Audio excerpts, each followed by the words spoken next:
Some will say, oh, well, it's Christianity. Christianity is the dominant way of thinking today. Some will say, oh, well, it's atheism. Atheism is the dominant way of thinking, the dominant ideology of today. Some will say Zionism.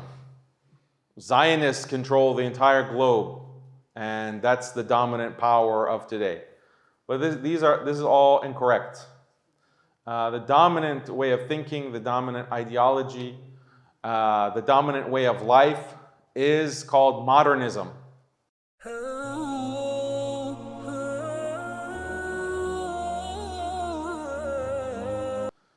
Modernism is something that emerged out of what's called the Protestant Reformation in Europe in the 16th century. This is 16th century to present. This is called the modern period. And because of certain factors, certain philosophy, certain thinkers from that time, they developed an ideology that has been called modernism. And what the Europeans decided at that time, their philosophers, their politicians, their thinkers, is that we don't need religion to tell us how to live. We don't need the Bible. We don't need the church. In fact, when we follow the Bible and the church, that leads to war and violence and conflict. The religious influence is something that is detrimental to humanity. We are enlightened. We have to use science. We have to use reason to understand how to live our lives, how to organize our societies, how to raise our children. Science and reason will guide us to the truth, not these books, not these old traditions. These religious traditions, church traditions, cultural traditions, these are holding humanity back. These are like chains. We have to cut the chains in order to advance and progress. So the critics of these modernists, the critics said, well, how can you know your mind is limited, the human mind is limited? How can you know what is the best for humanity, what is the best for society, what is the best for how to raise your children? How can you know? You don't have the all knowledge in order to determine the best path. And the modernist answer to this was that, well, we change and we update. If we will try something and if we get it wrong, then we'll change again. If we get it wrong, then we'll change again. We'll continue to update. We'll continue to progress. This is progress. This is another ism, progressivism. Humanity has to progress, and we can learn new things through science. We can learn new moral truths. We can learn new sociological truths. And this is how humanity advances, step by step by step. We always have to progress and change and update and adapt. And if you don't change and progress and adapt, then you'll fall behind. You'll fall behind and you will be considered on the wrong side of history. Have you heard this expression, being on the wrong side of history? So this is the Western understanding of human history. Human beings today, people today, are the best and the brightest. Human beings today are the most rational. They're the most moral. If you look at people today, they understand, the enlightened Westerner understands that gay marriage is a beautiful thing. The modern Westerner understands that people need to be free to experiment with different types of relationships and behavior. The modern person today recognizes that slavery is a barbaric evil of the past. The modern person today recognizes that there's not just two genders, there are many genders. These are things that the modern person understands, but past people, they didn't understand this. Even 5 years ago, people did not accept many of these things that we now know. 10 years ago, they were even worse. 20 years ago, even worse. 50 years ago, even worse. 100 years, 1,000 years. This is progress. Humanity is continuing to make moral progress and scientific progress, intellectual progress. So what if that is their understanding of history and humanity, then when a Muslim comes and says, oh, actually, we are studying a book, and this has happened, in college, or I remember when I was in graduate school, I had a book of fiqh, and it was about actually Islamic finance. And, I had that book, and I was in another class, a philosophy class. And then one of the graduate students, he was a guy covered in tattoos and, a nose ring, and he was studying philosophy. And then you think that these people are supposed to be very tolerant, very left-wing progressive. And he said, oh, what's that? Islamic finance? Oh, you mean terrorist finance? And this was about 15 years ago. So this is their mindset. Like this book about Islamic finance, it contains knowledge from 1,000 years ago. It contains knowledge that was written 1,000 years ago or 1,200 years ago, or you're reading Quran and you're reading Hadith. This is from 1,400 years ago, and you're implementing it in your life? Are you crazy? Are you backwards? Why? Who cares what they said 1,000 years ago? How can something written 1,000 years ago guide you in how you want to live your life? This is outrageous. This is the progressive mindset. This is progressivism. This is modernism. So this is why many, unfortunately, Muslims will have an inferiority complex. They will feel shy about their traditions. Their traditions are something that are from the past. When we read Quran, this is a tradition. Why? Because the Quran is from the past. It's from the revelation to the Prophet ﷺ in the past. But the modernist mindset says, no, you have to get rid of anything in the past. That's only going to hold you back. It's going to constrain and limit your options. You cannot live free if you are following the Quran, if you're following some past tradition or past culture. This is the nature of modernism. It's about constant change, constantly updating, constantly progressing. Their idea of progress. Of course, we know that this is not progress. But do you see the conflict? Do you see it's not a coincidence? Look at who are the people who are the most anti-Muslim today. You find them in the West. Look at what the United States has done in just the past 20 years. The United States, the European Union, the UK, in the past 20 years, they have formed a coalition in order to invade Muslim countries, to bomb Muslim countries, Iraq, Afghanistan, Libya, Yemen, and on and on. And what is the main justification that they use for these attacks? They say that the Muslims need to modernize. The Muslims don't respect human rights. The Muslims are not adopting these human rights, these modern human rights, women's rights, LGBT rights. So they're not adopting democracy, modern democratic representationalism. So we have to enlighten them. We have to teach them the value of progress. We're doing them a favor. We're doing the Muslims a favor by teaching them what progress means. They're stuck in the Dark Ages. They're stuck in medieval times. And this harms women. It harms children. And then they show images of crying women and say, oh, look at the poor women in Afghanistan. Oh, we have to go liberate them. We have to teach them the value of, a women's studies education, for example. So that those invasions are justified on the basis of not Christianity, not atheism, but on the basis of modernism. Look at the war on terror, another major attack against Muslims. So we looked at what's happening in some of these Muslim countries. Look at what's happening in the West. Look at what's happening in China against the Uyghurs. Look at what the Burmese did to the Rohingya. Look at the policies against Kashmir, for example.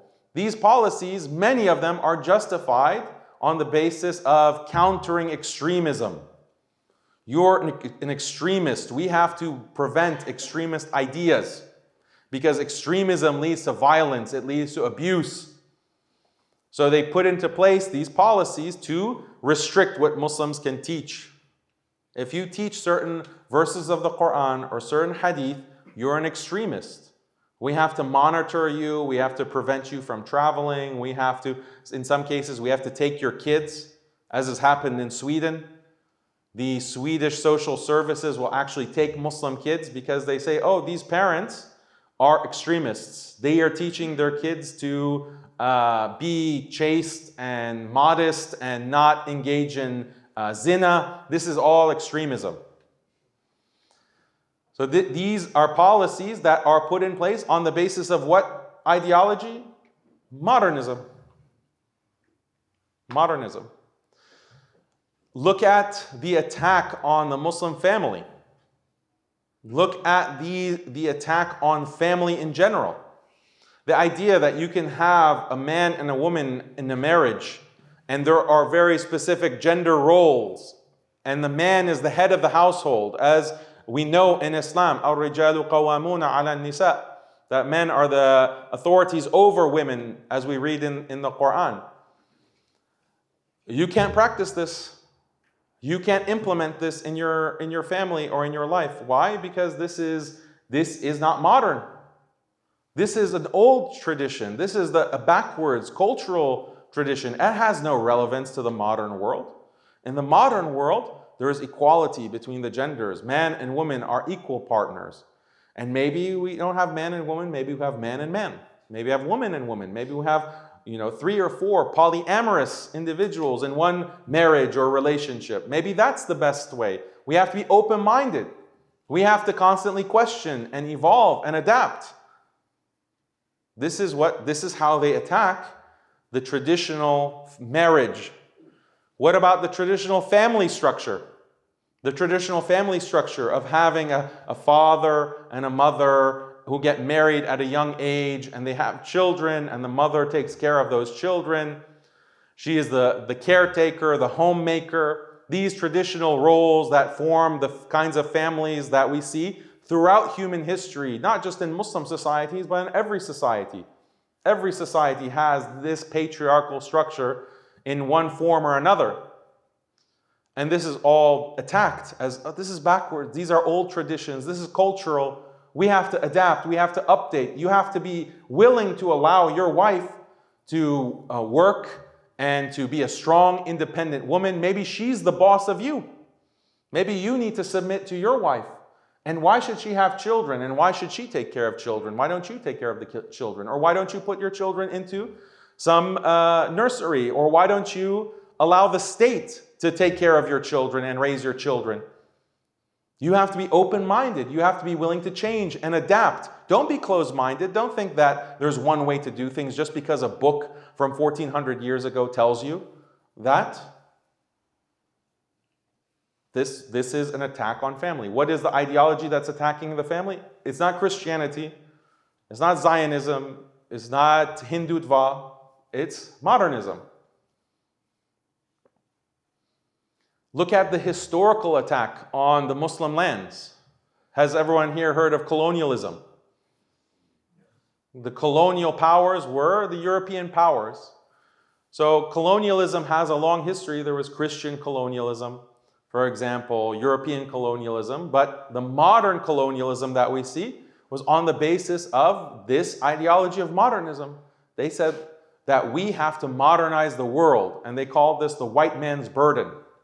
The white man's burden. The white man in Europe has the burden to civilize the savages in North America, the savages in Australia, the savages in Africa, the savages and the barbarians.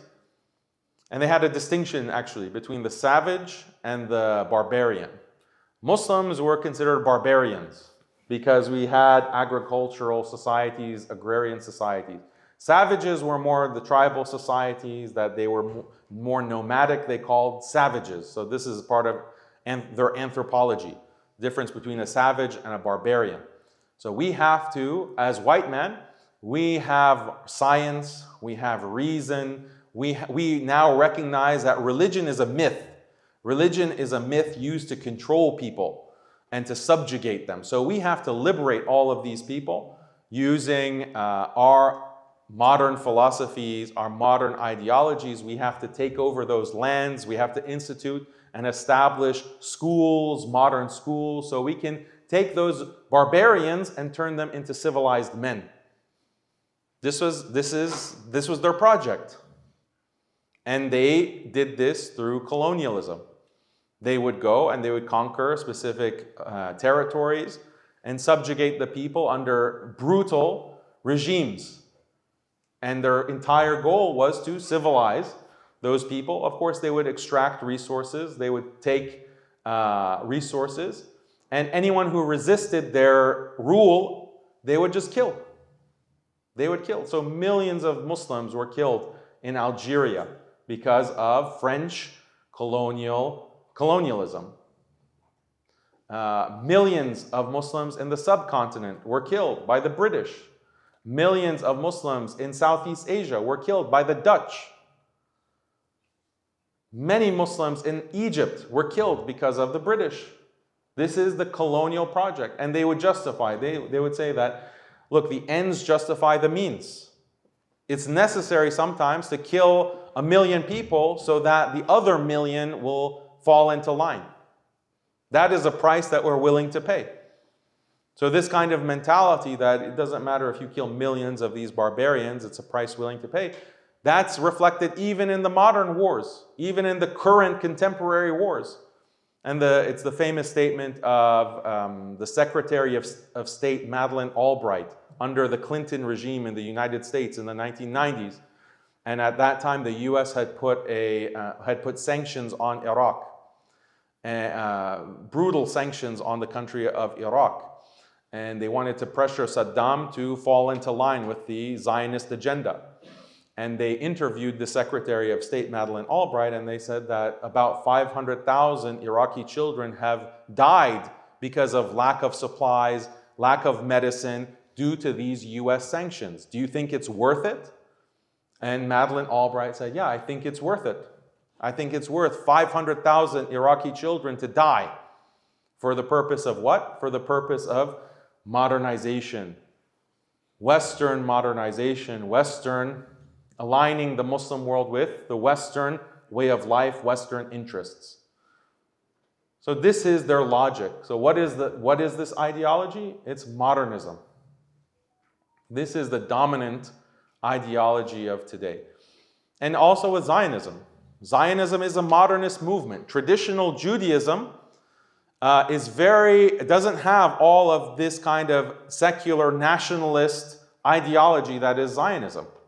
And you have, even in London, there are these Jews that you might have seen them recently protest. They say, we completely reject the Zionist state. The Zionist state and Zionism is something that destroys traditional Judaism. We are getting away from traditional Judaism because of this Zionist state. It's a nationalist, ethno-nationalist movement, and that's not correct according to Judaism. Hinduism, the same thing. Hindutva and the BJP within India is also a secular nationalist movement based on ethnicity. Based on ethnicity. So these are all secular modernist movements that are attacking Islam. And what are the Zionists saying in their attack against Islam? They have entire media strategies. The Zionists have entire media strategies to demonize Muslims, to demonize Palestinians. They say, well, we're justified in bombing these Palestinians. Why? Because these Palestinians are barbaric. They are uncivilized. They oppress their women. They oppress their children. They only care about war. They only care about genocide. This is the justification that they use for their crimes. Hindutva, the same thing. They accuse Muslims, oh, you guys have triple talaq. Oh, Muslims are oppressing their women. They practice polygyny. Muslims are oppressive in this way and that way. All of their arguments are these modernist arguments. Modernist arguments against Islam. So everywhere we look, everywhere that Muslims are being attacked, being oppressed, being critiqued, online, offline, every country that we see putting in policies in place to repress Muslims, whether it's in the West or it's in the East, in countries like China. China has the same arguments against the Uyghurs. The Uyghurs need to eat pork. The Uyghurs need to eat during Ramadan. The Uyghurs need to stop memorizing Quran. Why? Because this is going to, abiding by Islam is taking away from progress. Our national goals, our national progress is being impeded if people are religious, if people are abiding by their traditions. This is a modernist critique of the Uyghurs. So there's not a single conflict that we see, a major conflict in the world where Muslims are oppressed, and it's not modernism that is the oppressor. So we have to recognize that this is the ideology that needs to be critiqued. This is the ideology that needs to be debunked. So how do we do that? How do we critique modernism? How do we undermine it and show that it is incorrect?